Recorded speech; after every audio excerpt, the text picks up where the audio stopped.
Hi, my name's Schwindt. I'm a second-year DVM student here at OVC, and I spent the summer working in the Department of Clinical Studies with the Ophthalmology Service under the supervision of Drs. Chantal Pinard and Kim Su.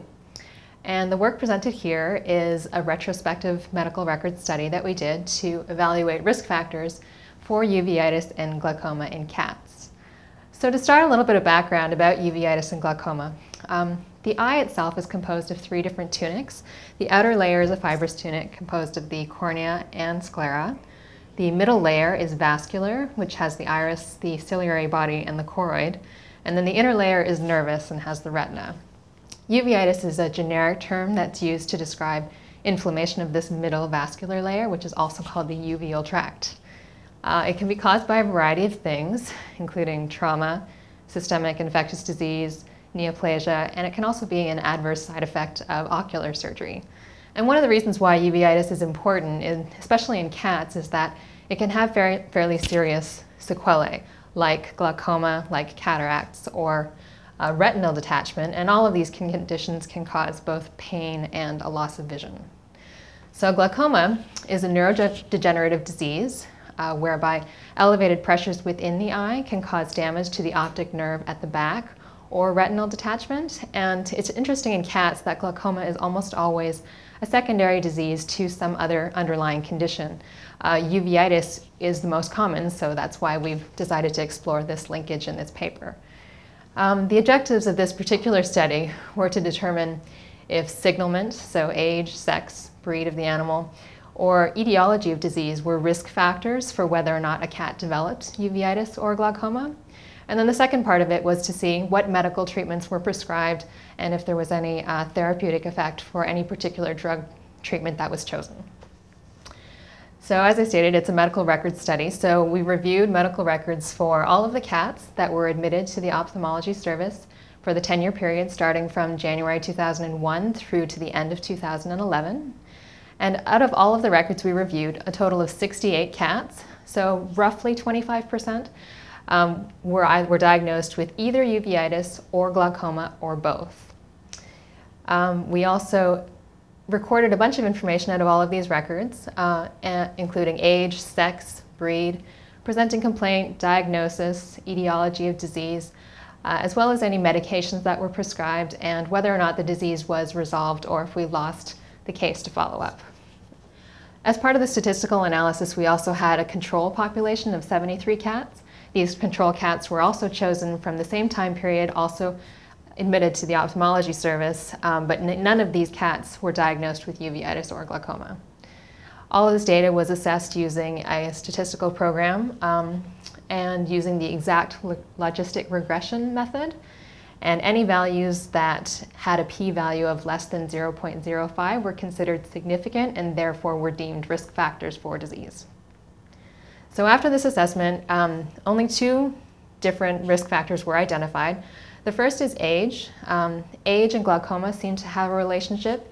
If you look at this graph here, the gray bars indicate the control population. And you can see that based on this histogram, that the population is somewhat skewed to the left, indicating that the population is a little bit younger, the highest population within the 0 to 3 years of age, and so on and so on. Whereas the glaucoma population, it kind of varies a little bit, and then it picks up at the end, indicated by these asterisks, which sort of says that the glaucomic population is shifted to the right and is older than the general control population. So we feel that so the analysis shows that as age increases, a cat is more likely to have glaucoma. The other piece that was shown to be a significant risk factor was the etiology, so what caused the disease, and the outcome was uveitis. So again, gray bars indicate the control population, and the three lumped categories we considered were trauma, underlying infectious disease, and then idiopathic, meaning we didn't know or were not able to isolate a cause. For trauma, you see there's a big difference between the gray bar and the orange bar. And the orange bar is the uveitic population. So that indicates that if a cat had some type of trauma, being sharp or blunt trauma to the eye, that they were far more likely to develop uveitis. We also did try to assess the medications that were prescribed, and we lumped them into 4 different categories, either a corticosteroid, a non-steroidal anti-inflammatory, antibiotic or antiviral drug, and we were not able to find any significant effect. So no one of these 4 drug categories seemed to have any real effect on whether or not the disease was resolved.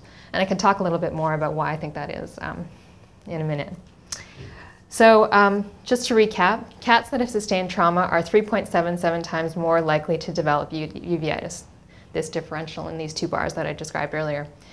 This makes sense because if you sustain trauma to the eye, then the membrane phospholipids are going to be released, and that will cause an arachidonic acid cascade, which releases inflammatory mediators into the blood and will generally associate with inflammation, which, as we said earlier, is what uveitis is. Also, again, for glaucoma, we said that cats that are older are more likely to develop the disease. And we see that from the odds ratio here that they're actually 12% more likely with every year of age. So a 10-year-old cat is 12% more likely to develop glaucoma than a 9-year-old cat would be. Possible explanations for this, or I guess confounding factors, is that glaucoma can be difficult to diagnose. One, because it's progressive. It requires that there's both elevated intraocular pressure and some sort of degeneration of the nervous tissue in the back. With a lot of clinicians, it can be very difficult to get an accurate reading on a cat. Cats are notoriously difficult to restrain for ocular procedures, and so having any kind of pressure on the neck, inducing any kind of additional stress or high blood pressure will actually artificially raise their values and might skew the results of those exams. Also, there's a lot of variation in the types of equipment that are available, how they're calibrated, how they're used. So that kind of variation from clinician to clinician can have a confounding effect on this type of data. So let's see. I think that's about all. So the only other thing is that in the future we would probably like to look a little bit more at the effect of drug therapy. As I indicated, we weren't able to find any relationship between medication and outcome, but we think that's largely because the vast majority of patients, once they come to the ophthalmology service, receive a treatment, if it resolves, they may never come back, in which case we lose that patient to follow up and we don't have any confirmation that the disease was resolved. Based on this analysis, we were only able to really say for sure that 30% of the cases that came back either resolved the disease or not. For the remaining 70%, we lost most of those cases to follow up and therefore weren't able to have a complete data set to truly analyze whether or not there was a therapeutic effect for any of the treatments that we actually were able to do. And then in future also, we would like to look at other inflammatory receptors and see if they're present in uveitic eyes so that we can look a little bit more at what types of drug therapy might be appropriate besides the types that we are currently using. This research was supported generously by the Mariel Company as well as by the OVC Pet Trust Fund.